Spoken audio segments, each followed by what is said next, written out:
So when it comes to playing games like Path of Exile 2, everyone wants to be overpowered. They want to be incredibly powerful. They want stupid broken builds. They oftentimes want to find all the meta so that they can use it, they can breeze through the game and have their own fun. So what we're going to do in this video is go through how you can become overpowered or OP very, very early. And this isn't go and farm this area, you're going to get this drop, so on and so forth. This is going to be a guide as to basically how you become more powerful. So if we start off by going into my stash, you're going to see that there are different rarities to your gear. You start with white, you go up to blue, you go up to yellow, and eventually you even get orange gear, which is unique. And you've got all of these different like upgrading orbs and shards and things like that, which are going to help you even more. If you exclude uniques, because oftentimes they're not actually going to help your build, they are for very specific builds. So say for an example, you're setting up a lightning build, you might not find a unique item until you found your 50th one. But when it comes to the rares, you actually have a lot of freedom and you can basically use your resources in the game to give yourself a better chance of getting them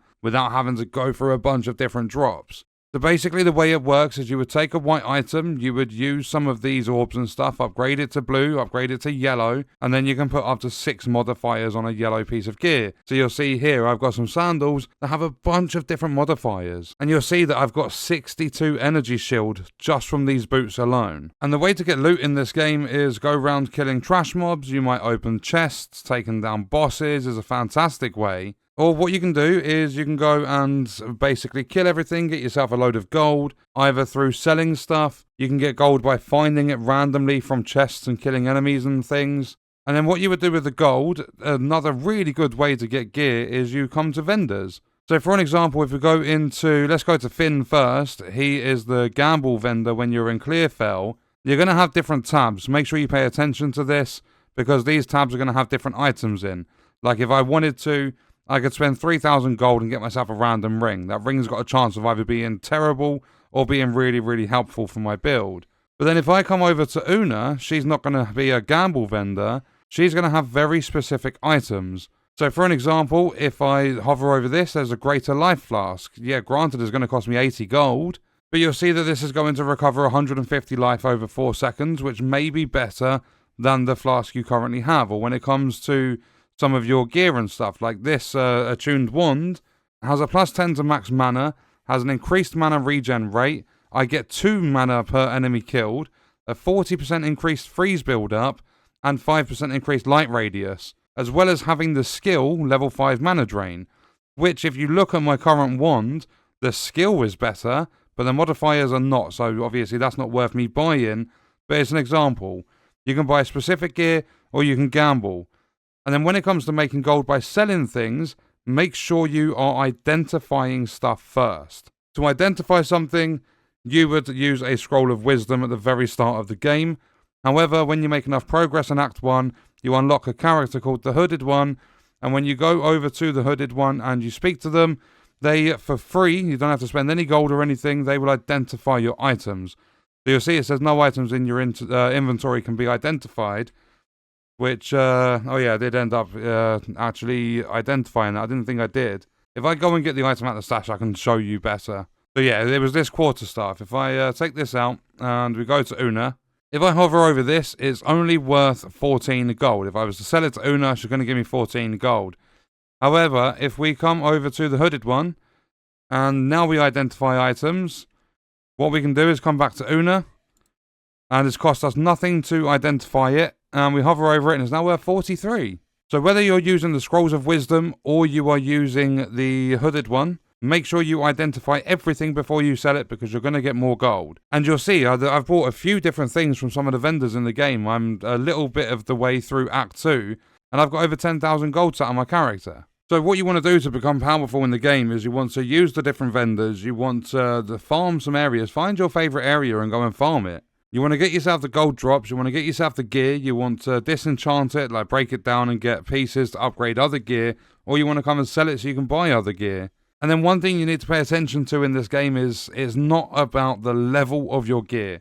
So if we look at my wand, it's level 3. I'm a level 21 witch, so this is massively under-leveled. And not only that, the skill on this is only a level 2 bone blast. I'm finding wands and scepters and stuff now that have level 5 and level 6 skills. So the thing you need to pay attention to when you're becoming more powerful is setting up a build. I would start focusing on a build as early as you possibly can. It's nice at the very start of the game to take random bits of gear that have better modifiers and more modifiers. However, when you start approaching the middle to the end of Act 1, that's when you want to start putting your build together. Maybe even a little bit before that, because when you get to Act 2, the game completely changes. It gets a lot more difficult, the game doesn't hold your hand as much anymore, and if your build's not becoming closer to being min-maxed, you're going to have a very, very tough time in a lot of scenarios. I went through Act 1 and I was breezing through everything. There was no difficulty whatsoever. It felt as though there wasn't. And I get into Act 2 and it's like, wow, the difference is unbelievable. I've had,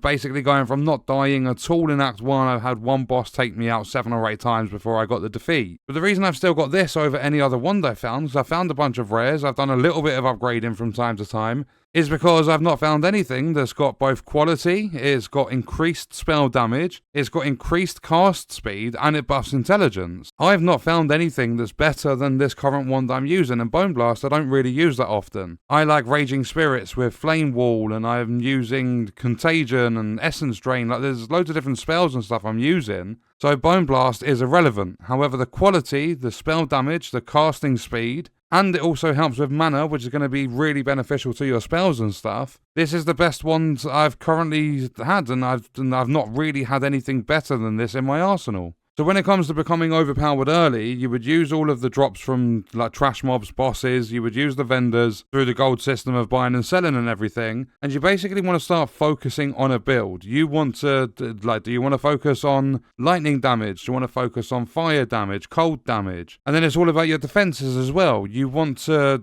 basically put points into shield, you want to get loads of extra life, you maybe want to get a survivability build going, so if you're playing co-op with your friends, you've got one of you that's a DPS, you're dealing a lot of damage, and then one of you might want to be a tank, so you sit a little bit further back, you don't deal anywhere near as much damage as a DPS. However, you are the survivor of the group. You've got a load of health, you've got a load of shield, and maybe you've got a bunch of health regen as well, because you can get health regen on some of the gear items too. So make sure you are focusing on your build, because otherwise you are really going to struggle with this game. And it's not just about the build and the gear as well. If we just go into the passive skills quickly, you've got your normal skills. If we bring those up, you've got your minions and stuff when you're using a witch. You'll see that I've got Flame Wall, I've got Raging Spirits, I've got Contagion and things like that. But then you've got your passive skills as well, and you want to focus on what you're actually going to be using. So I focus at the minute on fire damage, minions. I think that's pretty much about it. There's not really anything else I do. I use other spells and stuff, but my main focus is fire damage for Raging Spirits and Flame Wall, because I enjoy using it. They have nerfed it. But on top of that, I summon a load of minions. So I use Unearth, because I use Raging Spirits, and then I've also got skills that are the minions, like the Skeletal Warriors and stuff. What I've done is I put some points into strength so I could use something earlier in the game that needed strength I had strength requirements. But then I've gone up the path of getting spell damage, minion damage, and then I've gone along this way because coming over to here, I've got minion increased attack and cast speed, and then minions revive faster as well.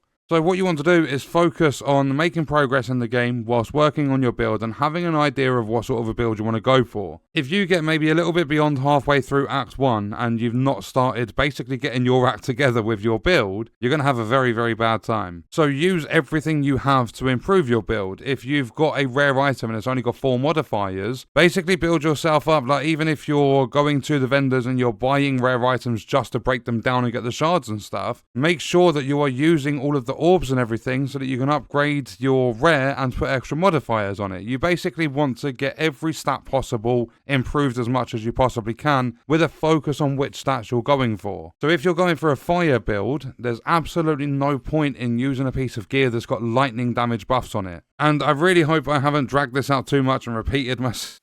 a load of the topics in the video. But I just wanted to put this out there to give you an idea of how to become way more powerful and essentially overpowered, because when you do get your build going and you're focused on it, you can breeze through a lot of the content in this game. Basically, the worse your build is, the harder the game's going to be. If you focus that build, you min-max it, you work on improving the stats that fit in your build, the game's going to become a lot easier. And on that note, we are going to leave the video there. Let me know your thoughts and stuff about Path of Exile 2 in the comments, and I will see you guys in the next one. I hope you enjoyed it. I hope it helped you out. Thank you for watching.